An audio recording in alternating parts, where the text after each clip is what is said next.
Alors, je vais montrer un peu l'idée qu'on a développée pour un projet d'université en quelques... En fait, ça nous a pris peut-être 2 semaines, 3... Ben, mettons un mois de travail pas constant.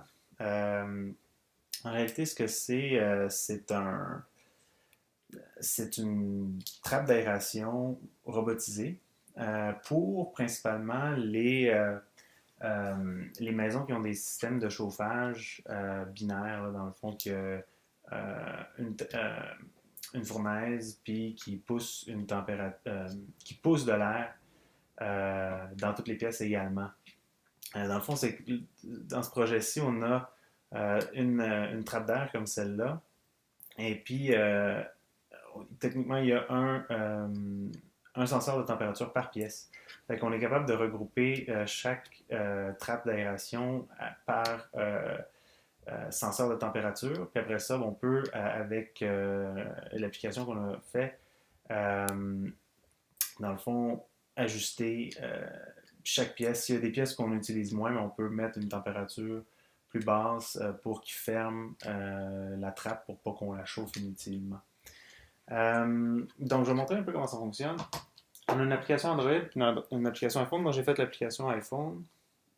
J'ai fait pas mal, une bonne partie des deux, en fait. En fait, j'ai fait une bonne partie de l'application Android, puis là, j'ai tout fait l'application iPhone. Un peu. Fait que, dans le fond, on va commencer par se créer un compte. On va aller dans Create Account. Fait qu'on va dire, supposons, Julien Test at email.com. Mot de passe. Ben, excuse. Ça, c'est first name. C'est moi qui l'ai fait, puis Christine. Cote. Fait que Julien. Après ça, Morin. Mais oui, chat. Après ça, Canada.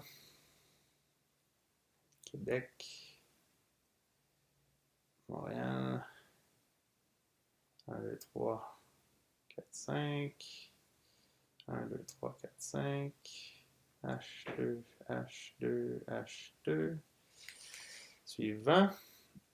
Security question, là, on va oublier ça. Puis on a un étage. Alright. Create account. Bon, fait que là, on se trouve à être dans la liste des pièces qu'on a dans notre maison. En ce moment, j'en ai pas ajouté. Fait que supposons que je viens de me procurer ce, cette trappe d'aération-là. Je vais la mettre dans le salon. Fait que je vais ajouter add. Je vais mettre salon. Premier étage. Add. Là, on a notre salon. Je pourrais ajouter aussi, si on veut, la cuisine. Which floor, je vais mettre premier étage. Add. Fait que maintenant, si je vais dans mon salon, ça me dit No temperature sensor detected, no smart vent detected. Please go to settings and add your sensors. Fait que c'est ça. Donc, on veut ajouter nos sensors. En ce moment, en main, j'ai pas le temperature sensor, j'ai juste le vent. Le temperature sensor, c'est un de mes collègues qui l'a. Euh, fait que pour les besoins de la cause, je vais contrôler la température manuellement directement dans la base de données. Mais en gros, comment on fait pour ajouter un sensor, c'est qu'on va dans les settings, où on pourrait renommer la pièce. Je vais aller dans Add Sensor. Puis, ça dit To add sensor, locate the part number located in the back of the sensor and type it in the box below. Fait que, on a ici un device ID, ça dit V01. Fait que je vais marquer V01. Oups.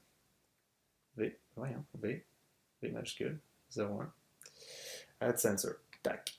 Fait que là, bang, il a trouvé le sensor. Donc, je peux maintenant aller dans ma room, puis je peux ajouter la température que je souhaite. Comme par exemple le 17 et tout ça, le 19. Ça, c'est la température à laquelle la température minimale à laquelle la trappe va se fermer. Parce que si, dans le fond, je vais avoir, si j'ai ma température qui est de 20 degrés, par exemple, puis moi, je me mets en bas de 20 degrés, ben, la température, si je me mets à 15, ben, c'est sûr qu'il va ouvrir la trappe pour arriver à euh, chauffer la pièce jusqu'à jusqu'à temps qu'il arrive à 20 degrés.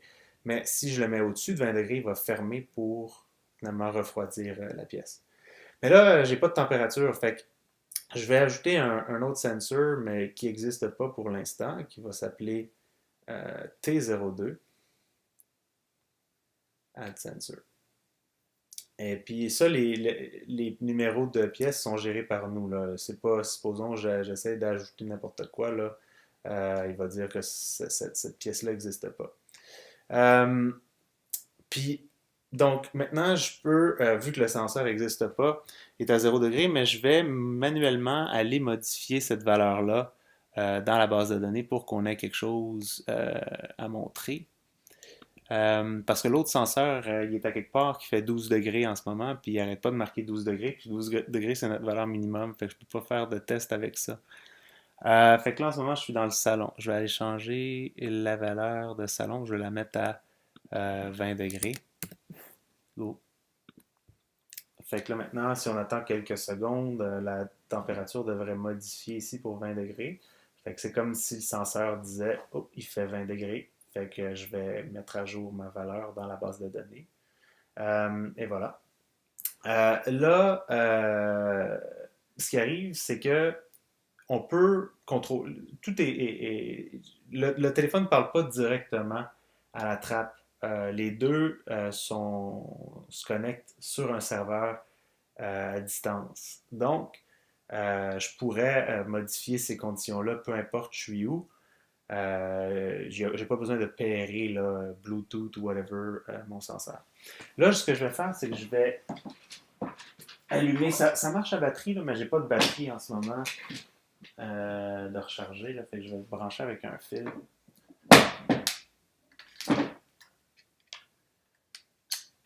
OK. Fait qu'on va attendre un petit peu qu'il se connecte au Wi-Fi.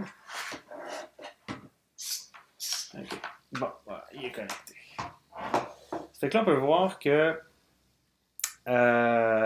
si, supposons, je me mets à 25, qui est plus grand que ma température du moment, il va ouvrir, parce que je désire avoir 25 degrés, puis là, en ce moment, il fait 20, donc il faut qu'il chauffe la pièce. Par contre, si je me mets en bas de 20, il va la fermer pour, justement, baisser la température. Si je suis proche de 20, tu vas voir, il va rester pour pas, dans le fond, que si la température se modifie juste un peu, on veut pas que la trappe constamment ou ferme, ça devient fatigant. Fait qu'on se donne une petite marge de manœuvre, même 21. On se donne, genre, je pense que c'est 2,5 degrés de marge. Donc à 22, techniquement, il devrait ouvrir. Non, excuse, c'est correct qu'il soit fermé parce que notre température. Non, il devrait ouvrir à 24, c'est sûr. Non, juste OK. 23, il va rester ouvert. Si je me mets à 17, il va fermer. Si je me mets à 22, il va ouvrir. Si je me mets à 18, il va fermer. Mais si je me mets, mettons, à 21, il ouvre. OK, c'est bon. Fait que des fois, parce que j'utilise plusieurs trucs. J'utilise un timer pour, dans le fond, essayer de minimiser le nombre de fois qu'on ouvre et qu'on ferme. Mais c'est ça. Donc, en réalité, c'est ça. Donc, dès que la température modifie, si notre 20 degrés monte ou descend, automatiquement, lui va s'ajuster en fonction de ça. Fait que c'est ça l'idée de cette application-là. Je peux montrer de plus proche le mécanisme. Donc, de face, ça donne ça. Puis de dos, on peut voir qu'il y a un servomoteur qui est attaché à notre trappe d'aération. Donc, comme ça, c'est tout simple. Tout simplement. Fait que c'est ça. Je vais maintenant me déloguer.